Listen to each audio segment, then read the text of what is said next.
नमस्कार, आप देख रहे हैं डॉक्टर साहिब, आपके साथ मैं हूं मुस्कान। दर्शकों, आज हम बात करेंगे रिंगवॉर्म के बारे में। अक्सर इसको आम भाषा में हम दिनाई भी कहते हैं, जिससे बहुत से लोग जूझ रहे हैं। ये क्यों होता है, साथ ही इसका निदान क्या है, इसका उपाय क्या है और साथ ही इसके सिम्टम्स क्या हैं, कैसे आप समझ सकते हैं कि आप दिनाई से जूझ रहे हैं। इसी पे खास बातचीत करने के लिए आज हमारे साथ मौजूद है बिहार की जानी मानी चर्म रोग विशेषज्ञों में से एक डॉक्टर ऋचा ठाकुर। मैम नमस्कार, बहुत बहुत स्वागत है आपका। मैम, आप दिनाई एक ऐसी बीमारी है जिससे बहुत से लोग जूझ रहे हैं। बहुत लोगों को समझ भी नहीं आ पाता कि वो उन्हें दिनाई हो रखा है। तो सबसे पहले तो मैं आपसे ये जानना चाहूँगी कि इसके सिम्टम्स क्या कुछ है।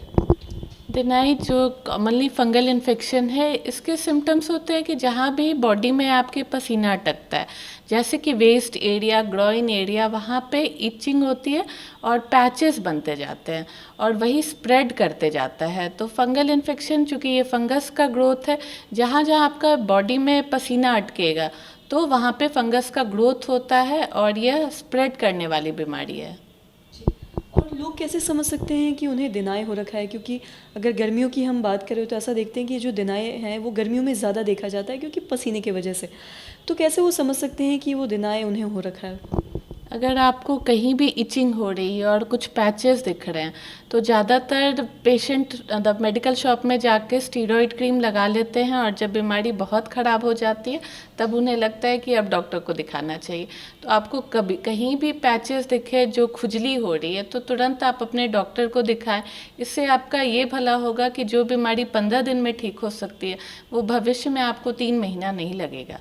इसीलिए कभी भी आपको कुछ पैचेस दिखे और कहीं भी इचिंग हो रही है तो तुरंत स्किन के डॉक्टर को दिखाएं। और किन लोगों में ये बीमारी ज़्यादा देखी जाती है। जिन लोगों में अगर डायबिटीज़ है, थायराइड की प्रॉब्लम है या जिनका भी वज़न ज़्यादा है, उन लोगों में, या जो लोग सफाई का ध्यान नहीं रखते हैं, नहाना कम करते हैं, उन लोगों में फंगल इन्फेक्शन कॉमनली देखा जाता है। और साथ ही अगर निदान के बारे में बात करें, घरेलू उपाय के बारे में अगर बात करें, तो क्या ऐसी चीज़ें हैं जो करने से हमें बचना चाहिए। हाँ, इसमें आप परहेज ये कर सकते हैं कि आप एक रेगुलर हेल्दी लाइफस्टाइल फॉलो कर सकते हैं। आप दिन में 2 बार नहाया कीजिए कि आपके बॉडी में पसीना अटका नहीं करे। वज़न कम करना है, कॉटन कपड़े पहने और लाइट कपड़े पहने। कभी भी कॉटन मटेरियल का इस्तेमाल करें तो फंगल इन्फेक्शन आपको होने की संभावना कम रहेगी। और इसका निदान क्या कुछ है। निदान में तो ये चूँकि कम्प्लीटली इन्फेक्शन है, ये चूँकि इसका कोर्स होता है और आपके डॉक्टर ही इसका निदान कर पाएंगे। और साथ ही एक्जिमा भी एक ऐसी बीमारी है जिससे बहुत से लोग जूझ रहे हैं, जिसके बारे में बहुत लोग जानते भी हैं। आपसे हम जानना चाहेंगे कि एक्जिमा के सिम्टम्स क्या है, शुरुआती लक्षण की अगर बात करें तो। एक्जिमा एक बिल्कुल ही अलग बीमारी है। एक्जिमा में खुजली होती है और आप जितना खुजाएंगे आपका बॉडी एक केमिकल निकालता है जिससे और ज़्यादा खुजली होती है और आपकी स्किन की परत मोटी होती जाती है और वहाँ का स्किन काफ़ी थिक और मोटा होते जाएगा। वह एक्जिमा है। एक्जिमा भी बिल्कुल कंट्रोल हो जाता है, चाहे बहुत तरह के एक्जिमा होती हैं पर सारे एक्जिमा कंट्रोलेबल है।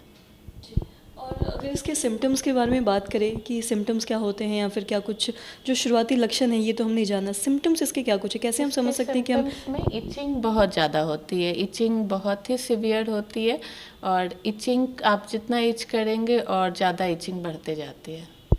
मैम बहुत बहुत शुक्रिया ये तमाम जानकारी देने के लिए। धन्यवाद। तो आज की इस एपिसोड में हमने समझा कि दिनाई क्यों होता है, साथ ही इसका निदान क्या और क्या कुछ करने से हमें बचना चाहिए। साथ ही हमने एक्जिमा के बारे में भी जाना कि एक्जिमा के जो शुरुआती लक्षण हैं वो क्या कुछ है और क्या हमें करने से बचना चाहिए। तो आज के इस एपिसोड में इतना ही दर्शकों। आशा करते हैं कि जो तमाम जानकारी है आपके लिए लाभदायक रही हो। तो आज के इस वीडियो में इतना ही। अगर आपने अब तक हमारे चैनल को सब्सक्राइब नहीं किया तो तुरंत कर ले, साथ ही हमारे फेसबुक पेज को लाइक करें। वीडियो देखने के लिए आपका धन्यवाद।